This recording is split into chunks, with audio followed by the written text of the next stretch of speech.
వాళ్ళ డ్రింకింగ్కి అలవాటు అయ్యాడు. ఫ్రెండ్స్ చాలా రౌడీజంగా కూడా తిరిగేవాడు కదా, అంటే బ్యాచ్ మెయింటైన్, చాలా బ్యాచ్ ఉండేవాళ్ళు.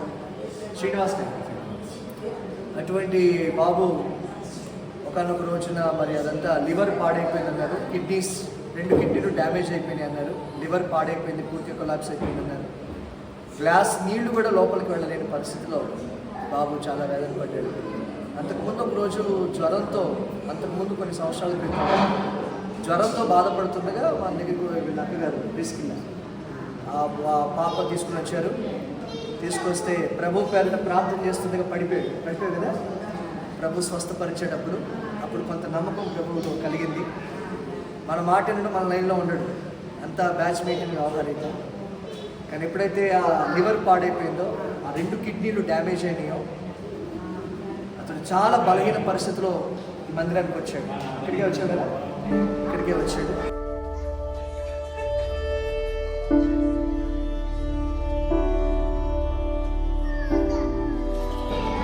ప్రభు అద్భుత రీతిగా తన కృప చేత స్వస్థపరిచాడు. కిడ్నీస్ డయాలసిస్ కూడా వెళ్ళాడు కదా, కిడ్నీస్ డయాలసిస్ కూడా వెళ్ళాడు. రాజేష్ పేరు, శ్రీనివాస్ దగ్గర 5 times.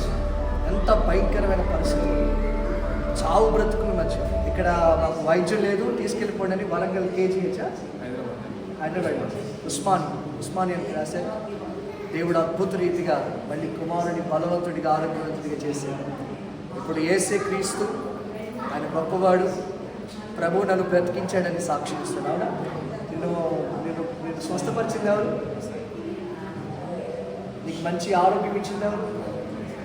నా దేవుడు యేసయ్య. కొంచెం గట్టిగా చెప్పగలవా? దేవుడు యేసయ్య. కొంచెం గట్టిగా. నా దేవుడు యేసయ్య. ఇదివరకు మరి ఎక్కడెక్కడ ఉండేవాళ్ళు? అన్నిటికీ వెళ్ళేవాడు, తిరిగేవాడు, తాగేవాడు, తన ఇష్టం వచ్చినట్టుగా నేను తిరిగేవాడిని అని చెప్తున్నాడు.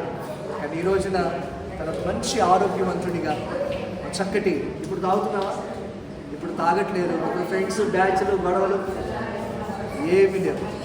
వాళ్ళ ఫ్రెండ్స్ అందరూ ఇప్పుడు చాలా బిజీగా ఉన్నారు రోడ్ల మీద. కానీ ఇతడు ప్రత్యేకంగా ఉండి దేవుని మందిరానికి వచ్చాడు. రాజమండ్రి నుండి తన పని ముగించుకొని మందిరానికి వచ్చాడు. ప్రభు ఈ కుమారుడిని దీవించాలి, మరింత ఆశీర్వదించాలి. మనం ప్రార్థన చేద్దాం. ఇటువంటి సాక్ష్యాలు, ఒక యవనస్తుడిగా చావు బ్రతుకుల మధ్య ఉన్న కుమారుణ్ణి, త్రాగుబోతుగా ఉన్న కుమారుణ్ణి, గొడవలతో బ్యాచ్మెంట్లో ఉన్న కుమారుణ్ణి, ఇష్టం వచ్చినట్లుగా జీవించే కుమారుణ్ణి దేవుడు బలపరిచి బ్రతికించి, తన అపాయకరమైన స్థితిలో, తన ప్రాణాపాయ స్థితిలో, 2 కిడ్నీలు పాడైపోయినామని చెప్పిన స్థితిలో దేవుడు బాగు చేసి బలపరిచి నూతనమైన ఆరోగ్యాన్ని ఇచ్చి ఎదుట నిలబెట్టుకున్నాడు. మీరు ఎవరైనా బాధలో, కష్టంలో, కన్నీటిలో, దుఃఖంలో, బలహీనతలో, వ్యాధిలో మీరు కలవరపడుతుంటే, ఇదిగో ఈ జీవితాన్ని రక్షించిన దేవుడు ఇంకా మీ ఎదుట మిమ్మల్ని కరుణించడానికి నిలబడి ఉన్నాడు. ప్రభు అయిన యేసుక్రీస్తు మీ కొరకై, మీ పాపముల కొరకై రక్తం కార్చి ప్రాణం పెట్టాడు.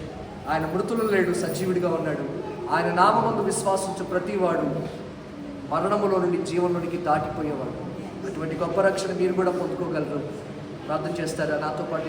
మీరు ఏ బలహీనతలో, ఏ బాధలో ఉన్నా, ఏ కష్టంలో ఉన్నా, ఇదిగో ప్రభా, నా పాపములను క్షమించు, నా దోషములను క్షమించు, నా అపరాధములను క్షమించు, నన్ను బాగు చేయి, నన్ను స్వస్థపరచని మీ మనసును తెరిచి రక్షకుడైన క్రీస్తు యేసు మీ హృదయంలో చోటిస్తే, ఇదిగో ఇక్కడ మీరు విన్న ఈ సాక్ష్యం మీ జీవితంలో మీరు అనుభవిస్తారు.